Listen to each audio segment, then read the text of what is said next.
भारत सरकारच्या उच्च शिक्षण विभागाने नीट यूजी 2026 परीक्षेच्या पार्श्वभूमीवर एक महत्त्वाचं लेटर प्रकाशित केलेलं आहे। हे जे काही लेटर आहे ते संपूर्ण देशभरातील जेवढे काही वैद्यकीय महाविद्यालय आहेत, विशेषतः MBBS चे कॉलेजेस आहेत, यांच्यासाठी सूचना आणि मार्गदर्शक तत्व ठरणारं हे लेटर आहे। नेमकं लेटर काय आहे, त्याच्यामध्ये नेमक्या कोणत्या गोष्टी सांगितलेल्या आहेत याविषयी डिटेल इन्फॉर्मेशन आपण आजच्या व्हिडिओमध्ये पाहणार आहोत। नमस्कार, मी अंकुश पाटील। तुम्ही पाहताय श्री छत्रपती अकॅडमी पुणेचं यूट्यूब चॅनल। नीट यूजीचं ॲप्लिकेशन फॉर्म भरण्यापासून ते विद्यार्थ्याचे ॲडमिशन होईपर्यंतचे संपूर्ण महत्त्वाचे अपडेट्स या यूट्यूब चॅनल मार्फत आपण विद्यार्थ्यांना देत असतो। त्यामुळे चॅनलवर नवीन असाल तर अशाच माहितीपूर्ण व्हिडिओसाठी श्री छत्रपती अकॅडमी पुणेच्या यूट्यूब चॅनलला सबस्क्राईब करा। त्याचबरोबर अशाच प्रकारचे महत्त्वाचे अपडेट्स तुम्हाला तुमच्या व्हॉट्सअपवर हवे असतील तर डिस्क्रिप्शन बॉक्समध्ये आमच्या व्हॉट्सअप चॅनलची लिंक देण्यात आलेली आहे।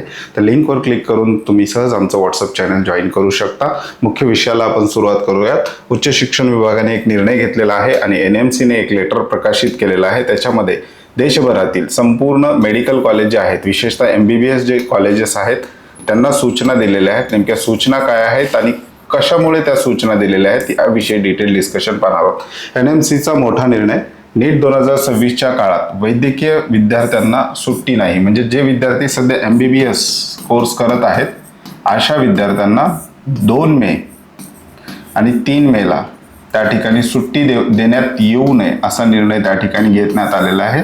तशा प्रकारचे लेटर संपूर्ण महाविद्यालयाला त्या ठिकाणी देण्यात आलेले आहेत।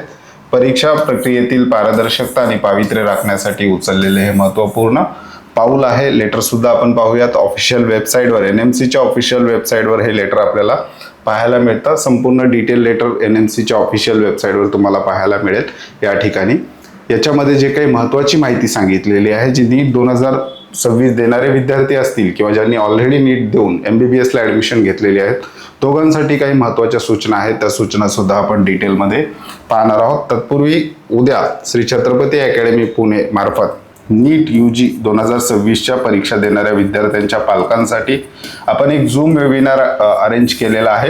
याच्यामध्ये ॲडमिट कार्डवरील माहिती कशा प्रकारे भरायची आहे, ॲडमिट कार्डवर येणाऱ्या 22 सूचना नेमक्या कशा प्रकारे आहेत त्याचं विश्लेषण घेणार आहोत। NTA च्या पालकांना नेमक्या सूचना काय आहेत त्याचं विश्लेषण घेणार आहोत। त्याचबरोबर परीक्षा हॉल, एक्झाम हॉलमध्ये शासन आणि प्रशासकीय पातळीवर कशा प्रकारे त्या ठिकाणी तयारी केलेली आहे याविषयी सुद्धा डिटेल इन्फॉर्मेशन आपण या वेबिनारमध्ये घेणार आहोत। एक्झाम डे ब्ल्यूप्रिंट आपण त्या ठिकाणी विद्यार्थ्यांना देणार आहोत। त्याचबरोबर एक्झामच्या दिवशीची चेकलिस्टची PDF सुद्धा आपण त्या झूम वेबिनारमध्ये देणार आहोत। 2 बॅच वेबिनारच्या फुल झालेल्या आहेत। तिसऱ्या बॅचसाठी आपण आता रजिस्ट्रेशन त्या ठिकाणी घेतोय।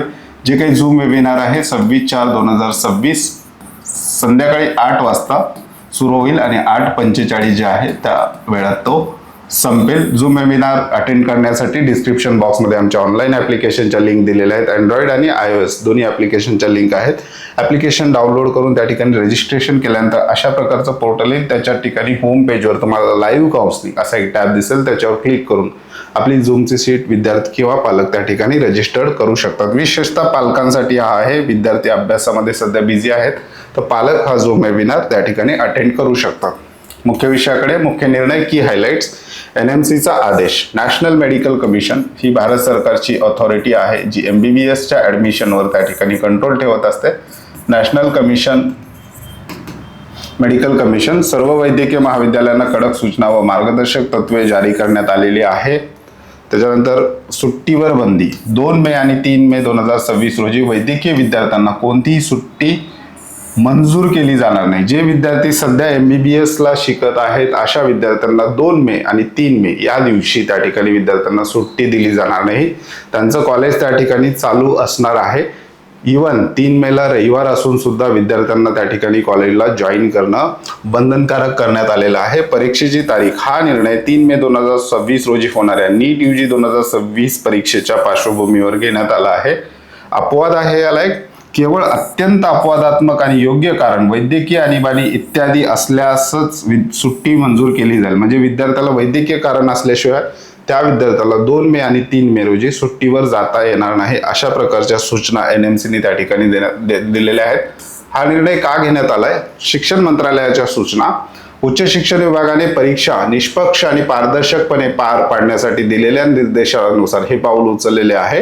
गैरप्रकारांना आळा घालणे, संभाव्य गैरप्रकार आणि परीक्षेतील कॉपी थांबवण्यासाठी प्रशासनाने हे एक प्रतिबंधात्मक पाऊल आहे।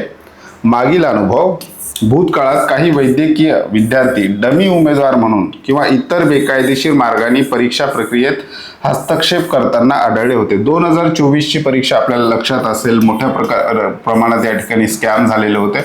या स्कॅम मध्ये जे विद्यार्थी MBBS ला शिकत होते ह्या विद्यार्थ्यांचा सुद्धा त्याच्यामध्ये समावेश आढळून आलेला होता. जे विद्यार्थी MBBS ला शिकत होते ते विद्यार्थी डमी विद्यार्थी म्हणून परीक्षेला दुसऱ्या विद्यार्थ्यांच्या जागी बसत होते, किंवा 2024 चा पेपर जेव्हा फुटून बाहेर आलेला होता त्या जे काही क्वेश्चन पेपर आहे ते सोडवण्यासाठी या MBBS विद्यार्थ्यांची त्या ठिकाणी मदत घेण्यात आल्याच्या घटना सुद्धा काही ठिकाणी घडलेल्या होत्या.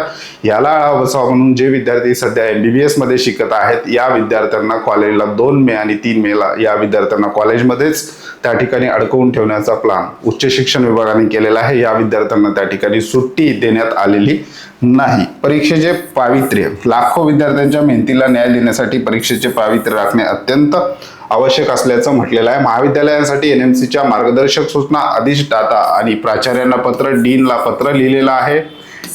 NMCचे सचिव राघव लँगर यांनी सर्व वैद्यकीय महाविद्यालयांच्या प्रमुखांना सतर्क राहण्याचा आणि योग्य खबरदारी घेण्याच्या सूचना दिलेल्या आहेत. काटेकोर पालन, शिक्षण मंत्रालयाच्या मार्गदर्शक तत्वांचे सर्व वैद्यकीय संस्थांनी काटेकोरपणे पालन करणे बंधनकारक आहे. यात कोणतीही सवलत नाही. विद्यार्थ्यांचे प्रबोधन, विद्यार्थ्यांनी कोणत्याही बेकायदेशीर कृतींमध्ये सहभागी होऊ नये यासाठी त्यांना आधीच जागरूक करण्याचे आदेश देण्यात आलेले आहेत. म्हणजे जे विद्यार्थी नीट इलिजिबल होऊन गव्हर्नमेंट कॉलेजला त्यांनी ऍडमिशन घेतलं असेल किंवा प्रायव्हेट सेमी गव्हर्नमेंट कॉलेजला ऍडमिशन घेतलं असेल किंवा डीम युनिव्हर्सिटीला ऍडमिशन घेतलेले आहेत, ह्या विद्यार्थ्यांनी नीट इलिजिबल केलेले आहेत. ज्या विद्यार्थ्यांना गव्हर्नमेंट कॉलेज मिळालेले आहेत त्या हाय स्कोरर विद्यार्थी आहेत, त्यांचा अभ्यास झालेला असतो. असे विद्यार्थी नीट 2026च्या परीक्षेमध्ये थेट हस्तक्षेप करू नये.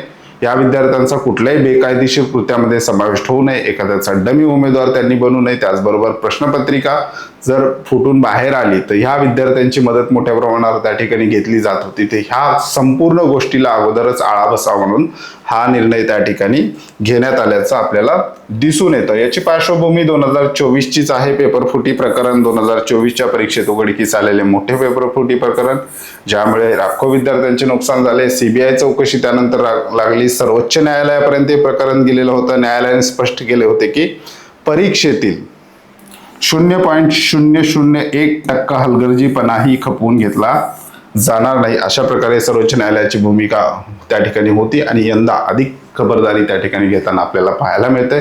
2026 ची परीक्षा अगदी काही दिवसावर आलेली आहे. त्या दृष्टीने शासनाने प्रशासकीय पातळीवर त्या ठिकाणी प्रयत्न करताना आपल्याला पाहायला मिळतात. यंदा अधिक खबरदारी, मागील वर्षीच्या चुकांची पुनरावृत्ती टाळण्यासाठी प्रशासनाकडून आधीच ही कडक आणि प्रतिबंधात्मक पावले उचलण्यात आलेली आहेत.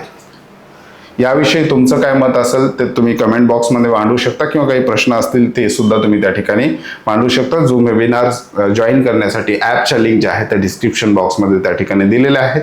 लिमिटेड सीट त्या ठिकाणी आत्ता सध्या बाकी आहेत. त्या ठिकाणी ज्या विद्यार्थ्यांनी रजिस्ट्रेशन केलं नसेल असे विद्यार्थी त्या ठिकाणी रजिस्ट्रेशन करू शकतात. तुर्तास आजच्या व्हिडिओमध्ये आपण इथेच थांबतोय. पुन्हा भेटूयात आणखी एका नव्या आणि माहितीपूर्ण व्हिडिओमध्ये. धन्यवाद.